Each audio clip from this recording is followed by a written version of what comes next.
அன்பு நண்பர்களுக்கு வணக்கம். ஜாசோபீடியா சேனலுக்கு உங்களை அன்புடன் வரவேற்கின்றேன். இன்னைக்கு நம்ம கேட்க போற கதை மகாபாரத கதையோடைய கிளை கதை தான் கேட்க போறோம். கதைகளை போகிறதுக்கு முன்னாடி என்னுடைய சேனலை நீங்க இதுவரை சப்ஸ்கிரைப் பண்ணலனா சப்ஸ்கிரைப் பண்ணிடுங்க.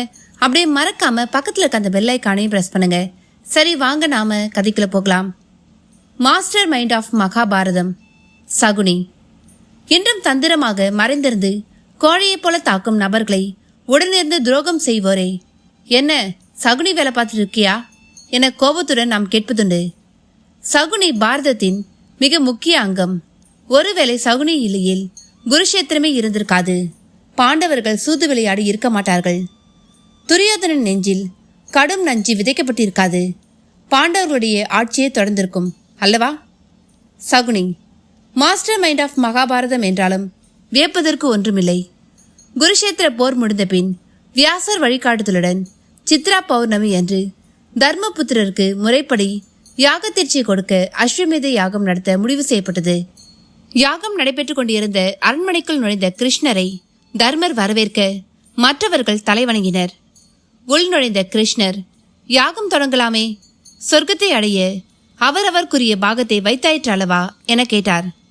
ஆயிற்று கண்ணா, பீஷ்மர், துரோணர் என வரிசையாக வைத்தாயிற்று என்றார் அர்ஜுனன்.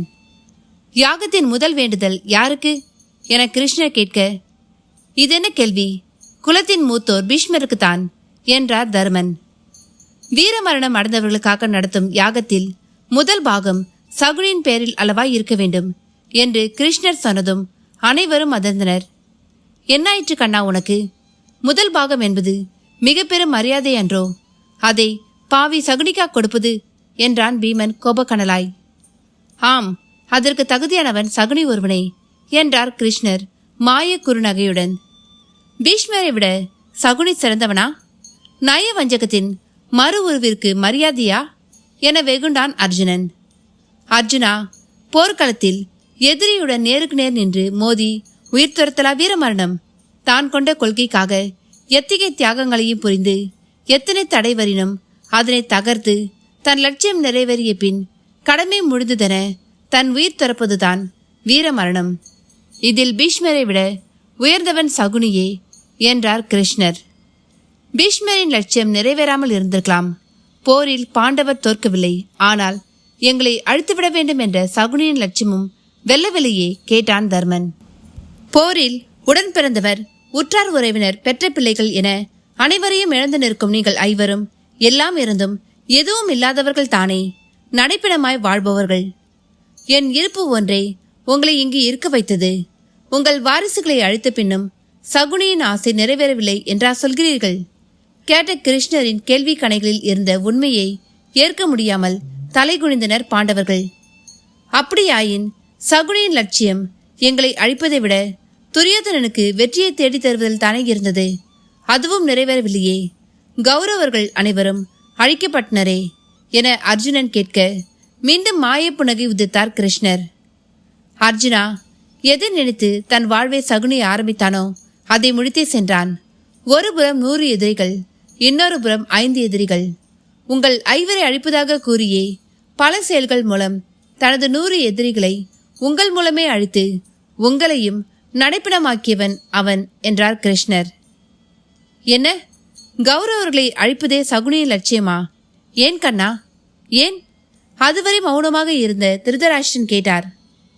கௌரவர்களை மட்டுமல்ல, உங்கள் ஒட்டுமொத்த குலத்தையும் வேறறுப்பதே அவன் நோக்கம், லட்சியம் எல்லாம். அதை நிறைவேற்ற தனி ஒருவனாக அவனால் முடியாது என்பதால் கௌரவ பாண்டவர்களுக்கிடையே விரோதத்தை வளர்த்து தன் லட்சியத்தை நிறைவேற்றிக் கொண்டான் சகுனி என்றார் கிருஷ்ணர். பாம்பென்று தெரியாமல் பால் வார்த்து நானே என் பிள்ளைகளின் அழிவிற்கு காரணமாகி போனேனே. பல் கடித்து காலை தரையில் உதைத்து தன் கோபத்தை வெளிப்படுத்தினார் திருதராஷ்டிரன். இல்லை, சகுனி பாம்பல்ல, அடிபட்ட புலி அவன். பழிவாங்க காத்திருந்தான், நேரம் வாய்த்ததும் பயன்படுத்தி கொண்டான் என்றார் கிருஷ்ணர். துரோகி, நல்லவன் போல் நடித்து ஏமாற்றினானே என்றார் திருதராஷ்டிரன். இங்கிருக்கும் எவரையும் விட சகுனி நல்லவன் தான்.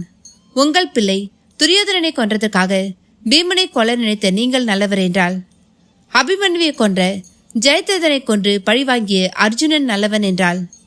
பாஞ்சாலியின் சபதத்தை நிறைவேற்ற துரியோதனனை கொன்ற பீமன் நல்லவன் என்றாள். தன் கண் எதிரிலேயே தன் குடும்பத்தினர் ஒவ்வொருவராய் உணவின்றி உயிர் திறப்பதை பார்த்திருந்த சகுனி, அதற்கு காரணமான உங்கள் குலத்தையே அழிக்க நினைத்து அதற்காகவே உயிர் வாழ்ந்த சகுனி, உங்கள் எல்லோரையும் விட நல்லவனே என்றார் கிருஷ்ணர். என்ன சொல்கிறாய் கண்ணா? எங்கள் குலத்தால் சகுனியின் குடும்பம் அழிந்ததா? இதை நம்பவே முடியவில்லையே. என் மனைவியின் சகோதரன் என்று நான் தானே அவனை வளர்த்து வந்தேன். பிறகு வேறு எவர் அவன் குடும்பத்தை அழித்தது? சகுனியின் வாழ்வின் சரித்திரம்தான் என்ன?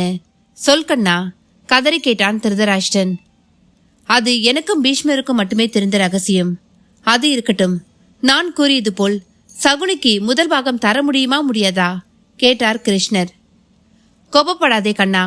யாகத்தின் முதல் பாகத்தை எவருக்குமே தீங்கிழைக்காத, எவரிடத்தும் தவறு செய்யாத பீஷ்மரை விட்டு சகுனிக்கு தர சொல்வதை எங்கள் மனம் ஏற்கவில்லையே என்றார் தர்மர் அமைதியாக.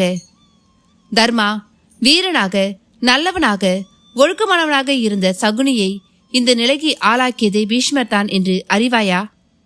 சகுனியின் குடும்பத்தையே உங்கள் குலத்தின் பெருமை குறைத்துவிடக்கூடாது என்பதற்காக அழித்து மறைத்தவர் பீஷ்மர் தான், அறிவாயா? தப்பி பிழைத்தவன் சகுனி. தன் வாழ்வியலை மாற்றிக்கொண்டான் தன் லட்சியம் வெல்வதற்காக. இதில் என்ன தவறு? போரை வெல்ல நாம் செய்த அதர்மங்கள் எல்லாம் தர்மங்கள் ஆகும்பொழுது அவன் கொண்ட லட்சியம் வெல்ல சகுனி செய்த அனைத்து செயல்களும் தர்மங்களே என்றார் கிருஷ்ணர். பாஞ்சாலியை துகிலிருக்க வைத்ததுதான் தகுனி செய்த தர்மமோ? கேலியாக கேட்டான் பீமன். பீமா, வர்ம மீறி பேசுகிறாய். யோசித்துப் பார். அன்றைய நிகழ்வை எனக்கு பதிலாக என் மாமன் சகுனி தாயம் உருட்டுவார் என துரியோதனன் சொன்னவுடன், எங்களுக்கு பதிலாக கண்ணன் தாயம் உருட்டுவான் என உங்களில் எவரேனும் கூறியிருந்தால் அது நடந்தே இருக்காது. அங்கு போட்டி தர்மனுக்கும் துரியோதனனுக்கும் இடையேதான் நடந்ததை தவிர சகுனியுடன் அல்ல. அந்த இடத்தில் தாயக்கட்டைகளைப் போல் சகுனியும் ஒரு கருவியே. பாஞ்சாலியின் அவமானம் சகுனியால் திட்டமிடப்பட்டதல்ல. அதற்கு முழுக்க பொறுப்பேற்க வேண்டியவர்கள் தர்மன் மற்றும் துரியோதனன் இருவரும் தான். வேடிக்கை பார்த்து கொண்டிருந்த உங்களைப் போலவே சகுனியும் பார்வையாளன் தான், பழிகாரன் அல்ல. முதலில் புரிந்து கொள், பின்பு பேசி என கடுமையானார் கிருஷ்ணர். பரந்தாமா, பீமனை மன்னித்து அருளுங்கள். நீங்கள் கூறி அதை மறுத்த அவ பெயர் எங்களுக்கு வேண்டாம். இந்த யாகத்தின் முதல் பாகம் சகுனிக்கே தரப்படும் என்றான் சகாதேவன். அனைவரும் வேறு வழியின்றி ஒப்புக்கொண்டனர்.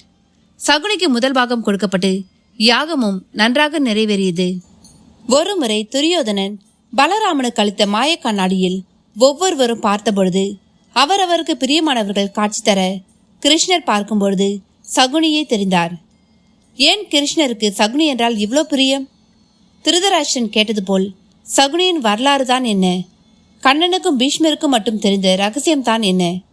மாய கண்ணனுக்கும் பிடித்த சகுனி நல்லவரா கெட்டவரா? பொறுத்திருந்து பார்ப்போம் அடுத்த பதிவில். என்ன நண்பர்களே, கதையை கேட்டுட்டு அப்படியே அடுத்த கதைக்கு போயிடாதீங்க. மறக்காம லைக் பண்ணுங்க. அப்படியே ஒரு சின்னதா ஒரு கமெண்ட்டை தட்டி விடுங்க. நன்றி, வணக்கம்.